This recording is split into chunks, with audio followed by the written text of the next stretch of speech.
Hello friends, I am Prem Gehlot from framing class. आज हम ऐसा टॉपिक देखने जा रहे हैं जो आपके संविधान में जो है मोस्ट इम्पोर्टेंट क्वेश्चन जो एग्जाम में बार बार आते हैं। उससे पहले जिन लोगों ने हमारा चैनल सब्सक्राइब नहीं करा वो चैनल सब्सक्राइब कर लीजिए और पास में जो रिंग बेल बटन है उस पर क्लिक करना ना भूलिए, जिससे नेक्स्ट वीडियो का आपको नोटिफिकेशन मिल जाएगा। आज संविधान के हम करीब 60 प्रश्न, अति महत्वपूर्ण प्रश्न देखेंगे। मैं अलग अलग जगह से कलेक्शन करके लाया हूँ, लूसेंट, स्पीडी और करंट अफेयर, और बहुत सारी जगह से एक जगह मर्ज, प्लस इसमें बहुत सारी चीज आपको नई चीजें बहुत सारी मिलेगी। तो आज का लेक्चर हम स्टार्ट करते हैं फ्रेंड्स। आज का फर्स्ट पॉइंट देखते हैं। देखिए, 26 नवंबर 1949 को संविधान, आपसे पहले ही क्वेश्चन पूछा जाता है अधिग्रहण की तारीख कौन सी है, तो आप ध्यान रखिए 26 नवंबर 1949। याद रखने के लिए आप क्या रख सकते हैं, 26/11 याद रख सकते हैं आप। आपसे पूछा जाएगा अधिग्रहण की तिथि कौन सी है, 26 नवंबर 1949। अब इससे रिलेटेड 3 पॉइंट और देखते हैं। इस समय हमेशा ध्यान रखिए केवल 15 अनुच्छेद लागू हुए थे और इस समय 22 भाग, 395 अनुच्छेद और 8 अनुसूचियां थी। ठीक है, ध्यान रखिए, आपसे पूछ सकते हैं 26 नवंबर को कितनी अनुसूचियां थी। ध्यान रखिए 8 अनुसूचियां थी और संविधान सभा के 284 सदस्य इस समय क्या थे, उपस्थित थे। और इसके बाद देखिए फ्रेंड्स, 26 नवंबर 1949 के 2 मंथ बाद और 2 दिन पहले, ये कंसेप्ट ध्यान रखिए, 24 जनवरी 1950 को संविधान सभा की अंतिम बैठक, आपसे बार बार पूछा जाएगा कि संविधान सभा की अंतिम बैठक कब हुई थी, तो ध्यान रखिए 24 जनवरी 1950 को संविधान सभा की अंतिम बैठक हुई थी। अब इससे रिलेटेड भी 3 पॉइंट और याद कराना चाहूंगा। अब इसमें देखिए 24 जनवरी 1950 को आपसे पूछ सकता है राजेंद्र प्रसाद को भारत के प्रथम राष्ट्रपति कब चुना गया था, तो आप याद रखिए 24 जनवरी 1950 को चुना गया था। आपसे क्वेश्चन पूछेंगे नेक्स्ट, राष्ट्रगान को कब अपनाया गया था, तो आप ध्यान रखिए 24 जनवरी 1950। और एक और क्वेश्चन, राष्ट्रगीत को कब अपनाया गया, तो ध्यान रखिए भारत ने 24 जनवरी 1950 को अपनाया गया। अब 24 जनवरी से 3 चीज याद रख लीजिए, भारत के प्रथम राष्ट्रपति चुने गए राजेंद्र प्रसाद, राष्ट्रगान और राष्ट्रगीत को अपनाया गया 24 जनवरी। ये बार बार क्वेश्चन पूछे जाते हैं। अब इसके बाद एक क्वेश्चन हम देख चुके हैं, 26 नवंबर को संविधान का अधिग्रहण आता है, तो आपको ये डेट लगा के आना है। और प्रवर्तन, प्रवर्तन मीन्स होता है लागू होना, तो ध्यान रखिए 26 जनवरी 1950, मतलब इसके 2 दिन बाद। देखिए 24 जनवरी 1950 के 2 दिन बाद क्या जाएगा, 26 जनवरी आ जाएगा। और प्रवर्तन और लागू, आपसे पूछा जाएगा लागू या फिर प्रवर्तन कब हुआ था संविधान, 26 जनवरी 1950। और इस समय जब हमने नवंबर के समय कितने थे, 15 अनुच्छेद थे और बाकी सारे अनुच्छेद कब लागू हो गए, तो ध्यान रखिए 26 नवंबर 1950। अब इसके 2 दिन बाद देखिए फ्रेंड्स, क्या आता है 28 जनवरी, तो ध्यान रखिए 28 जनवरी 1950 को सुप्रीम कोर्ट की स्थापना हुई थी। ये भी क्वेश्चन अभी फेवरेट है, 3-4 एग्जाम में आ गया है, तो ध्यान रखिए 28 जनवरी मतलब 2 दिन बाद और 2 दिन पहले, 2 दिन बाद क्या करा गया, सुप्रीम कोर्ट की स्थापना करी गई। उस समय मुख्य न्यायाधीश कितने थे, ध्यान रखिए उस समय पूछते क्वेश्चन, तो ध्यान रखिए 8 थे मुख्य न्यायाधीश। अभी प्रेजेंट में कितने, 30 + 1, एक मुख्य न्यायाधीश है। अब इससे रिलेटेड 2 क्वेश्चन और याद कराना चाहूंगा आपको। सुप्रीम कोर्ट का गठन ध्यान रखिए आर्टिकल 124 में दिया गया है। सुप्रीम कोर्ट का गठन 124। अब आपको ये आर्टिकल तो याद हो गया होगा, तो बस कुछ नहीं करना, ये 2 जो है आगे लाके रख दीजिए, तो क्या बन जाएगा, 214 बन जाएगा। तो क्या हो गया, हाई कोर्ट का गठन हो गया। अगर आपसे पूछा जाए सुप्रीम कोर्ट का गठन 124 और 24 की जगह 2 को आगे ले गए तो अपन 214 बन जाएगा, तो हाई कोर्ट का गठन बन जाएगा। उसके बाद देखते हैं नेक्स्ट क्वेश्चन फ्रेंड, सर्वप्रथम सुप्रीम कोर्ट की स्थापना कौन से रेगुलेटिंग एक्ट 1773 के तहत, रेगुलेटिंग एक्ट के तहत हुई थी।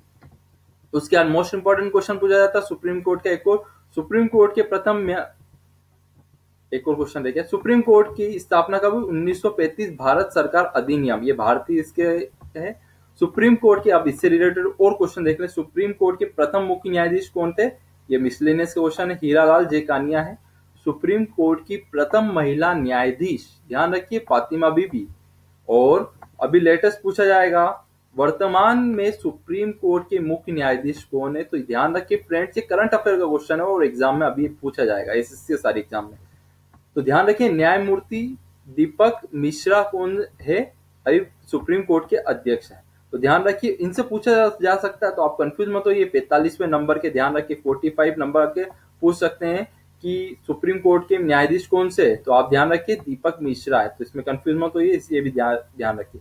उसके बाद नेक्स्ट क्वेश्चन देखते हैं, 9 दिसंबर 1946 को संविधान सभा की प्रथम बैठक। अब इसमें यह ध्यान रखिए, आपने ऊपर तो देख लिया, अब यहाँ पे दो दो दिन का फर्क है, 9, 11 और 13। अब देखिए 9 दिसंबर 1946 को क्या हुआ, प्रथम बैठक हुई है। 11 दिसंबर इसी दिन स्थायी अध्यक्ष से चुना गया, सच्चिदानंद सिन्हा को चुना गया। पूछ सकते हैं 9 दिसंबर प्रथम बैठक। देन 11 दिसंबर इसके बाद सेकेंड हुई, 11 दिसंबर को राजेंद्र प्रसाद को संविधान सभा का स्थायी अध्यक्ष, ध्यान रखिए स्थायी और अस्थायी, अस्थायी कौन थे, सच्चिदानंद सिन्हा, और स्थायी कौन हो गए, राजेंद्र प्रसाद को कब चुना गया, 11 दिसंबर 1946 को चुना गया। इसके 2 दिन बाद मोस्ट इंपॉर्टेंट क्वेश्चन ध्यान रखिए, 13 दिसंबर 1946 जवाहरलाल नेहरू ने क्या करा, उद्देश्य प्रस्ताव रखा है। तो ध्यान रखिए उद्देश्य प्रस्ताव रखा गया है, मगर इसको अभी स्वीकृत नहीं करा गया। तो ध्यान रखिए ये डीप में क्वेश्चन आपकी बड़ी पीएससी एग्जाम और यूपीएससी में पूछा जाता है। तो ध्यान रखिए इसके 22 जनवरी 1947 को उद्देशिका प्रस्ताव को स्वीकृत किया गया है। ध्यान रखिए मोस्ट इंपॉर्टेंट क्वेश्चन है, उद्देशिका को कब करा गया प्रस्तुत, 1946 को जवाहरलाल नेहरू, और सक्षम कब हुई, 22 जनवरी 1947 को उद्देशिका को स्वीकृत किया गया। अब इसके बाद एक और क्वेश्चन याद कराना चाहूंगा, इसी देखिए सेम 1947 से जनवरी की जगह जुलाई आ गया, 22 कॉमन है। तो ध्यान रखिए 22 जुलाई 1947 को राष्ट्र ध्वज को अपनाया गया। मोस्ट इंपोर्टेंट पॉइंट है जो एग्जाम में बार बार आता है, वह है 22 जुलाई 1943। इसके साथ ही देखिए इसके 4 दिन बाद देखिए 26 जुलाई 1947 को पाकिस्तान के लिए पृथक संविधान की मांग करी गई। तो ये पॉइंट भी मोस्ट इंपॉर्टेंट है आपके एग्जाम से। इसके बाद ध्यान रखिए संसद का कोड याद रखिए सरल, आप सरल याद रखेंगे तो आपको तीनों आर्टिकल भी याद हो जाएगा। देखिए स से क्या होता है संसद, र से क्या आ गया यहाँ पे, र से राज्यसभा, और ल से क्या आ गया लोकसभा। अब ध्यान रखिए स से आर्टिकल 79, आप गिनती लिख दीजिए 80 और 81। देखिए संसद का गठन है 79 में, राज्यसभा का गठन है 80 में, और लोकसभा का गठन है 81 में। अब ध्यान रखिए उच्च सदन किसे बोला जाता है, राज्यसभा को बोला जाता है, और निम्न सदन किसे बोला जाता है, लोकसभा को बोला जाता है। और आर्टिकल कौन सा हो गया 81, 79, 80 और 81। सरल कोड याद रखिए, आपको तीनों चीज याद हो जाएगी। उसके बाद एक और चीज, राष्ट्रपति को चुना जाता है कौन से, आर्टिकल 52 से। अब इसी से रिलेटेड और क्वेश्चन भी देख रहे हैं, लोकसभा के प्रथम अध्यक्ष कौन थे, गणेश वासुदेव मालवनकर है। इसके बाद नेक्स्ट पॉइंट देखते हैं फ्रेंड्स, भारत की प्रथम महिला लोकसभा अध्यक्ष कौन है, मीरा कुमारी। इसके बाद ध्यान रखिए प्रेजेंट में अभी वह कौन है, सुमित्रा महाजन। अभी एसआई में, एमपी एसआई में क्वेश्चन पूछा गया तो 16वीं लोकसभा अध्यक्ष कौन है, तो 16वीं से सुमित्रा महाजन, एस जा रहा है 16 से सुमित्रा महाजन। तो ऐसे क्वेश्चन भी आपके एग्जाम में आने लगते हैं। तो देन देखते हैं नेक्स्ट, विधानमंडल आर्टिकल 170 में दिया गया है। अब इसी से रिलेटेड एक और क्वेश्चन आता है, विधानमंडल का गठन। अब देखिए विधानमंडल का गठन में विधानसभा, विधान परिषद और राज्यपाल तीनों आते हैं। अब विधान परिषद का गठन आर्टिकल 171 में दिया गया है। ये क्वेश्चन बहुत बार आता है, जिसका आंसर मैं ट्रिक बना के आपके सामने लाया। देखिए मनोज जोशी बेट लाया कहां से, यूके से लाया, मनोज जोशी बेट लाया यूके से। तो अब याद ध्यान रखिए, अब कहां का विधान परिषद है, अब विधान परिषद महाराष्ट्र में है, एम से महाराष्ट्र, जे से जम्मू कश्मीर, बी से बिहार है, ए से आंध्र प्रदेश है, टी से तेलंगाना है, यू से क्या हो गया उत्तर प्रदेश, और के से कर्नाटक। ये 7 राज्यों में क्या है विधान परिषद है, आर्टिकल 171 ध्यान रखिए। ये याद हो गया होगा, ये ट्रिक मोस्ट इंपॉर्टेंट है, आप लिख लीजिए, नोट डाउन कर लीजिए। उसके बाद नेक्स्ट क्वेश्चन देखते हैं हम, राज्यसभा के प्रथम अध्यक्ष कौन है, राधा कृष्ण है। भारत के पहले उपराष्ट्रपति भी कौन थे, ध्यान रखिए राधा कृष्ण ही थे। तो राज्यसभा के प्रथम अध्यक्ष राधा कृष्ण, और उपराष्ट्रपति भी कौन हो गए, राधा कृष्ण। भारत की प्रथम महिला राज्यसभा की उपाध्यक्ष वायलेट अल्वा। और अभी पूछ सकते हैं प्रेजेंट में राज्यसभा के सभापति कौन है, ध्यान रखिए वेंकट नायडू है। और यही क्या है भारत के अभी उपराष्ट्रपति। तो ध्यान रखिए पैदल अध्यक्ष रहता है। इसके बाद मोस्ट इंपोर्टेंट क्वेश्चन ध्यान करवाना चाहूंगा, 72/161 याद रखिए। 72/161 याद रखेंगे तो 72 में क्या हो गया, राष्ट्रपति की क्षमादान की शक्ति है, और 161 में क्या आ गया है, राज्यपाल की समाधान की शक्ति है। तो ध्यान रखिए 72/161 ये पूछते हैं समाधान की शक्ति। देन आयु सीमा याद कर लेता हूँ। आयु 35 आयु किस किस के लिए चाहिए? ध्यान रखिए राज्यपाल, राष्ट्रपति और उपराष्ट्रपति के लिए आयु क्या चाहिए? 35। आयु 30 किसके लिए चाहिए? राज्यसभा के लिए। आयु 25 किसके लिए चाहिए? लोकसभा और प्रधानमंत्री के लिए, दोनों के लिए आयु 25 चाहिए। ये भी नोट डाउन कर लीजिए, मोस्ट इंपॉर्टेंट क्वेश्चन है। अगला देखते हैं हम। फ्रेंड्स ये ध्यान रखिए 1/9/15 नवंबर 2000 को आपको कोड याद रखना है कूच। क्या याद रखेंगे आप? CUJ, कूच याद रखिए। अब यहाँ से 3 से 9 क्वेश्चन में याद करा दूं आपको। देखिए 1 नवंबर 2000 मध्य प्रदेश से कौन अलग हुआ? छत्तीसगढ़ अलग हुआ है। कब हुआ? 1 नवंबर। तो 36 में से आप 10 माइनस करिए, कौन आ गया? 26वां। तो आपसे क्वेश्चन पूछा जाता है, पहला क्वेश्चन तो ये बनेगा 1 नवंबर 2000 को कौन सा स्टेट बना? छत्तीसगढ़। दूसरा क्वेश्चन ये बना जाएगा कि 26वां स्टेट कौन सा बना है? तो ध्यान रखिए 26वां स्टेट कौन सा बना है? छत्तीसगढ़।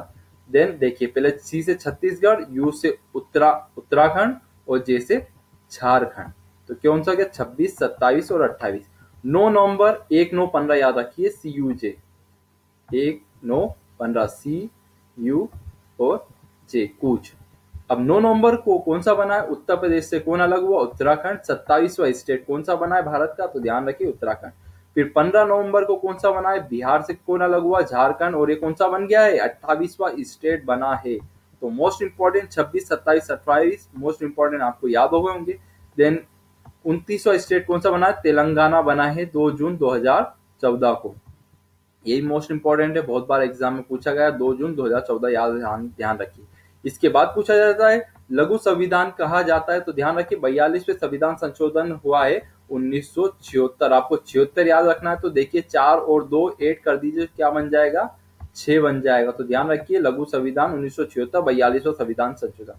अब इससे एक और चीज याद कराता हूँ। नेक्स्ट पॉइंट देखिए फ्रेंड्स, 10वीं अनुसूची संबंधित है किससे? दल बदल। 10 से क्या आ गया? दल बदल। याद हो गया होगा आपको। अब हमें पूछा जाता है कौन सा संविधान संशोधन था? तो ध्यान रखिए 5 और 2। अब इसके 5 और इंटू लगा दूं मैं और 2 कर दूं तो कितना हो जाएगा? 10 हो जाएगा। तो 10वीं अनुसूची में कौन सा हो गया है? 5 और 5 इंटू 2 10। 10वीं अनुसूची संबंधी दल बदल। और कौन सा संविधान संशोधन हो गया? 52वां संविधान संशोधन हो गया। अब इसमें ध्यान रखिए आखिरी में यहाँ पे 5 आ रहा है, तो यहाँ पे भी 5 आ रहा है। तो 1985 डेट भी याद हो गई होगी आपको। तो ध्यान रखिए 1985 में था। फ्रेंड्स ये थे संविधान के मोस्ट इंपॉर्टेंट क्वेश्चन।